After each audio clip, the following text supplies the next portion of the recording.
Welcome to Tears of Karma. I can still see the box as if it were resting before me now. Velvet, deep burgundy, its corners worn from generations of careful hands. My late husband had placed it in mine on the night of our anniversary, his eyes soft but urgent, as though he were entrusting me with more than glittering stones. He whispered that the jewels carried the weight of our lineage, but he never said aloud what I already suspected. One piece hid something greater, a secret locked away in plain sight. I never told a soul which gem it was. Even my son, though I raised him beneath the same roof where trust should have bloomed, was kept in the dark. I thought secrecy would protect me. I thought blood would never betray blood. I was wrong. The day he sold them is etched into me like a wound that won't close. He stood in the kitchen, voice too casual, announcing he had found a buyer. $5,000. Spoken as if it were a triumph, as if centuries of sacrifice and love could be priced like a used car. I remember the hollow echo inside me, the humiliation searing hotter than grief. My son had stripped me not only of wealth, but of dignity, leaving me exposed to a world eager to laugh at weakness. I couldn't breathe when I opened the empty box, velvet impressions marking where jewels once rested. It was not the gems alone that mattered. It was the unseen hand of my husband that lingered in them. He had hidden his final will inside one stone, a will that would have silenced whispers and secured my place. But now it was gone, pawned for scraps by the very child who should have shielded me. I replayed his smirk, the careless shrug of his shoulders. He thought he had rescued us from hard times. But what he had truly done was sell away the last bond between his father and me, between our family and honor. And as I stood in that silent kitchen, staring at the hollow space where my legacy once lived, one thought began to burn in me brighter than grief. He had no idea what he had unleashed. When I finally confronted him, I expected guilt, or at least hesitation. Instead, my son leaned against the counter with the insolence of a stranger, his arms folded as if I were the one at fault. "You should be thanking me," he said, his voice low, smug.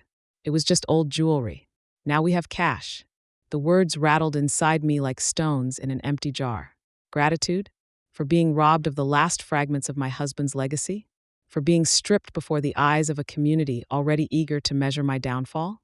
I stared at the boy I had carried, fed, and raised, and I saw not my child but a man hollowed by greed. His arrogance was a mirror reflecting my failure as a mother. That night, I heard the whispers begin.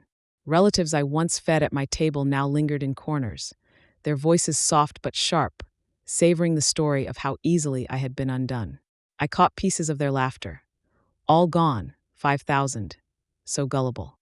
Each word pierced me deeper than the one before. Betrayal is not always an enemy's blade. Sometimes it is the slow poison of family mocking your ruin. The house itself seemed altered. Walls once heavy with memories now pressed against me, suffocating. My son's footsteps upstairs felt like the march of a thief still residing in my home. I lay awake, my heart pounding with a truth too bitter to ignore. Betrayal is not foreign.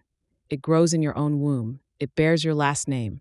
It looks you in the eyes and calls you mother. For the first time, I felt something darker than grief stirring inside me. It wasn't fear and it wasn't love. It was a seed buried deep in my chest, whispering promises of retribution. And as the laughter of relatives echoed through the walls like a chorus of vultures, I realized something terrifyingly clear. My bloodline had turned against me, but I would not remain their prey. I tore through the house that night, desperate for proof that some remnant of my husband's will remained. My hands trembled as I spun the dial of the safe, the numbers etched into my memory like scripture. The door swung open, and the emptiness inside swallowed me whole. The velvet pouches were gone, their faint outlines pressed into the lining like ghosts mocking me. That safe had once been my fortress, the one place I believed untouchable. Now it yawned back at me like a hollow chest, a coffin stripped of its occupant. I sank to my knees, my breath jagged. The memory of my husband's voice rose in my mind, soft but certain. "When the world turns against you, this stone will shield you." I had believed him. I had clung to the promise that no matter how cruel life became, that one jewel would safeguard me. But the shield was gone, sold for pennies by the same son who should have been my protector. The house groaned around me. Shadows gathered in the corners, stretching across the walls like accusations. I felt them whispering shame into my ear. Foolish, naive, broken. I pressed my palms against the cold steel of the safe, wishing I could claw back time, undo the moment his greedy hands pried open my legacy. For hours I sat there, staring into that void, my body rigid, my soul unraveling thread by thread. Isolation pressed down like a weight I could not lift. And then, just as exhaustion began to numb me, another thought flickered, fragile but burning. If the will was hidden once, perhaps it could be found again. The stone might still breathe somewhere beyond these walls. That possibility, impossible, fragile, intoxicating, became the only light in my darkness. They came in waves, my siblings, nieces, and nephews, as though drawn by the scent of blood and water. Their voices carried false concern, but their eyes betrayed them. Sharp, glinting, restless, always landing on the empty spaces where jewels once lay. One sister tilted her head and said sweetly, "Your boy was right. Better to turn trinkets into money than hoard them like a child." Her words dripped like poison disguised as honey. Another chimed in, urging me to let go of sentiment, as though my grief were nothing more than a stubborn indulgence. I sat quietly in the living room, my hands folded in my lap, though inside my chest a storm raged. I watched them lean closer, whispering behind their palms, their smirks slicing me deeper than their words. To them, I was a relic, clinging to scraps of the past. To them, my son had not betrayed me. He had liberated me. But I saw more than they realized. I saw the hunger flickering in their eyes, that sharp glimmer that spoke of inheritance. They did not see me as a mother, a widow, or a woman wronged. They saw me as an obstacle. The house, once a sanctuary, now felt invaded, the air thick with vultures disguised in familiar faces. I could almost hear their unspoken thoughts. She's weak, she's finished, she won't survive this. I let them believe it. I let their laughter echo while I lowered my gaze, playing the role they expected. The broken woman, the foolish matriarch too sentimental for her own good. But deep inside, I began to sharpen myself. Their mockery fed me more than pity ever could. Every cruel word became fuel.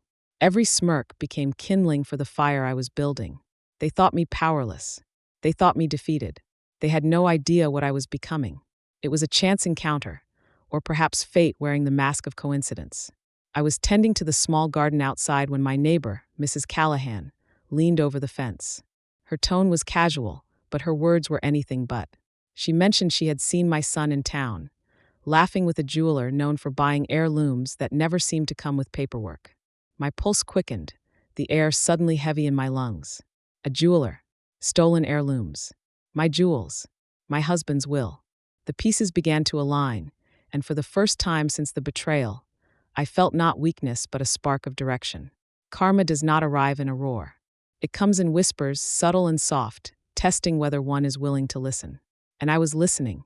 I nodded at Mrs. Callahan, thanked her, forced a polite smile, but inside I was vibrating with a dangerous kind of energy. The shame that had pinned me to my silence began to loosen its grip. If my son had led the jewels to a buyer, then perhaps the secret inside one of them still breathed. The idea took root quickly, invasive and irresistible. My downfall was not complete. It was only the prologue. I could feel it in my bones. Something was waiting for me beyond humiliation, beyond betrayal. I returned inside, shutting the door softly, the house cloaked in dusk. Shadows stretched across the walls, but they no longer seemed like enemies. They looked like allies watching, waiting, urging me forward. I pressed my hand against the cool glass of the window and whispered to the darkness, "This is not the end. This is the beginning." And in that moment, I swore I felt the night itself lean in to listen. I moved like a shadow through the streets, my scarf pulled low, every step measured. Fear tried to grip me, but anger steadied my hand. The jeweler's shop sat on the corner, shutters half closed, the kind of place that thrived on silence rather than reputation. I slipped inside, cloaked in the hush of midnight. The room smelled of dust and metal, the faint tang of greed clinging to every surface. A single lamp burned on the counter, casting long, accusatory lines across the floor. Behind it lay the ledger, a thick, worn book with pages frayed from dirty fingers counting clean profit. I opened it.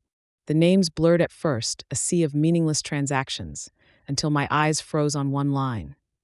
The date of my son's betrayal, the exact sum, $5,000. The entry confirmed it. My jewels had been here. But the next column was worse than a blade to the heart. Transferred to private buyer. I turned the page, my breath shallow, and that's when I saw it. A scrawl in the margin, faint but unmistakable, a family name. My family, blood of my blood. The ink seemed to bleed into my vision, each letter a fresh betrayal. It wasn't chance. My son hadn't stumbled into greed alone. He had been guided, pushed, perhaps even used. This was orchestrated, mapped like a crime written in invisible ink, now revealed under the lamplight. I felt the walls of the shop closing in, the air pressing against my ribs. My humiliation was not an accident. It was a performance. My relatives, the ones who had mocked me, pitted me, called me weak. They had scripted this downfall. And my son, blinded by arrogance, had been their willing actor. The ledger snapped shut beneath my palms, but the truth could not be closed. I had thought betrayal lived in one man. I was wrong. It ran through my bloodline like rot, spreading silently until it consumed everything sacred. I slipped back into the night, the book's imprint still burning in my hands. And as I walked away, one question pulsed louder than my heartbeat. Which one of them had signed my ruin? I learned quickly to smile when they looked at me. At the dinners, I sat at the table like a ghost wrapped in skin, nodding when they spoke, sipping wine as if their words did not choke me. They thought me subdued, tamed by humiliation. But behind every polite glance, I was sharpening myself. I studied them the way a hunter studies prey. My sister's eyes flickered whenever money was mentioned. Her debts whispered in her nervous hands. My nephew boasted too loudly of his business success. His wife's tight jaw betrayed the truth.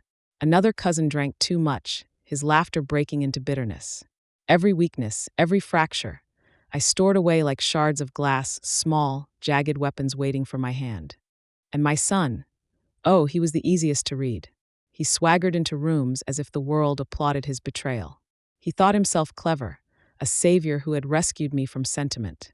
But pride blinds a man quicker than love ever could.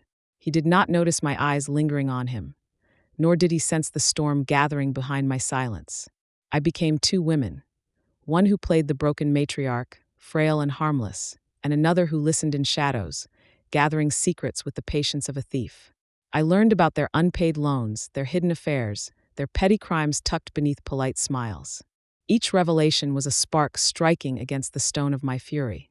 They believed betrayal had broken me. What they didn't see was the alchemy it sparked inside me. Rage, humiliation, grief. They fused into something harder than steel.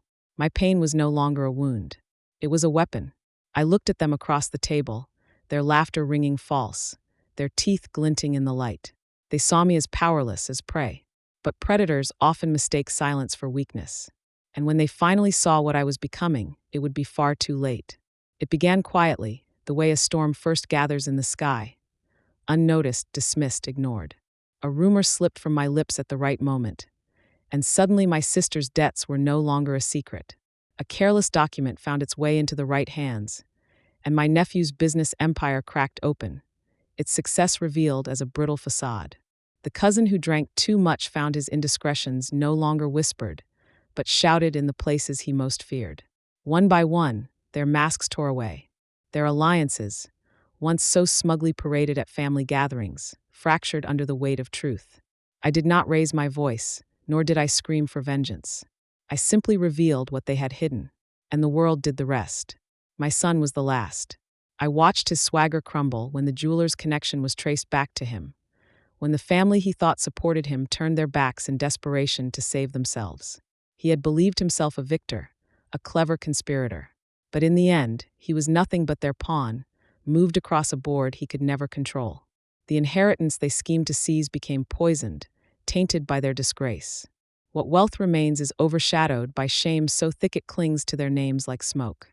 I sat in silence as their empire collapsed, not with screams, but with the hollow thud of reputations shattering. That silence was louder than any revenge I could have spoken. That silence was my justice. And yet, as I watched them fall, a question rose in me, sharp as glass.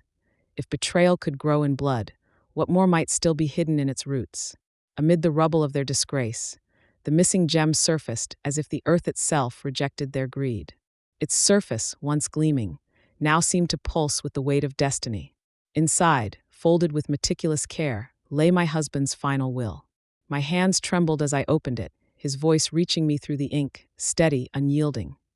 I was the sole heir, the guardian of everything they sought to steal. In that moment, justice was no longer abstract. It was alive, tangible, undeniable.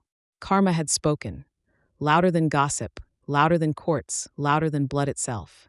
I stand at the edge of what was once my family and see only ruins. Not brick and stone, but reputations reduced to rubble, trust burned to ash, and bloodlines tangled like weeds choking themselves. The jewels are gone, yes, but I no longer mourn their absence. Their weight has shifted. No longer glittering ornaments, but lessons carved into me, each cut deeper than any blade could manage. I was humiliated, betrayed, mocked as a foolish woman clinging to sentiment. They thought me fragile, incapable of surviving without their approval or their pity. And yet, while they feasted on my downfall, I sharpened my silence into a weapon. They never saw the blade until it slid between their ribs. Now they avoid me. At gatherings, if any remain bold enough to attend, their eyes dart away when mine land on them. My sister, once so smug, hides behind debts that gnaw at her like rats in the dark. My nephew's empire, the one he bragged about endlessly, collapsed under the truth I slipped into the right hands. The cousin who drank away his secrets now drowns in them. And my son, the one I gave life to, has finally realized he was never a conqueror, only a pawn discarded when his use was over. I watch them all stumble, fractured and desperate, and I feel no triumphal joy. What I feel is colder, sharper, justice. Justice not from courts, not from laws that can be bent and bought, but from something older, something inevitable. Karma does not rush, it waits. It circles, and when it strikes, it is merciless. My scars remind me of what I endured. They mark the places where shame tried to hollow me out, where grief tried to drown me. But scars are not signs of weakness. They are proof that I bled and did not break. Proof that I was tested and endured. Proof that I will never again mistake silence for safety or blood for loyalty. I walk forward now with no illusions. I know the world will betray me again, for betrayal is a language spoken fluently by those closest to us. But I also know that I am not the same woman who opened that empty jewelry box and felt her soul cave in. That woman was stripped bare. I am clothed in fire. The inheritance they schemed to seize has no meaning to me anymore. Let them claw at scraps. Let them choke on the ashes of what they tried to build. They thought my jewels were wealth. They never understood that my strength was the real legacy my husband left me. That will, hidden in the gem, was not only his voice from beyond the grave. It was confirmation of what he saw in me long before I saw it in myself. He knew I would endure. He trusted I would rise. And I did. I end not as a victim, but as a survivor. My family, fractured by greed, has destroyed itself without my hand ever needing to push too hard. They betrayed me, humiliated me, sought to strip me bare. Yet in the end, it was their greed that devoured them whole. I am alone, yes, but I am unbroken. And in the silence they left behind, I hear it clear as a bell, my victory, ringing eternal.